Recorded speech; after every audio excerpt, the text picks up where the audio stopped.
இந்நாள் இனிய நாளாக அமைய ராமானுஜர் திருவடியை பற்றி பரந்தாமனை அறிவோம். தினம் ஒரு நாராயணீயம். 43வது தசகம். திருநாவர்தன் வதம்.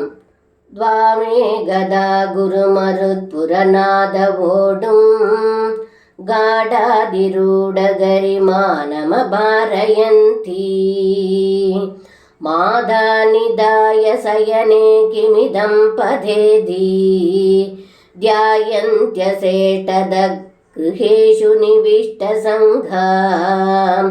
இந்த பாடலுக்கு அர்த்தம்: ஏ குருவாயிரப்பா, ஒரு சமயம் யசோதை தங்களை எடுத்து மடியில் வைத்து கொண்டிருக்கையில் தங்களுடைய கனம் தாங்க முடியாமல் படுக்கையில் கிடத்திவிட்டு, இன்று ஏன் குழந்தை இவ்வளவு கனமாக இருக்கிறான், என்னவென்று தெரியவில்லையே என்று கவலையோடு வீட்டு வேலைகளை செய்து கொண்டிருந்தாள் என்று இந்த பாடலில் பட்டத்ரி சொல்கின்றார்.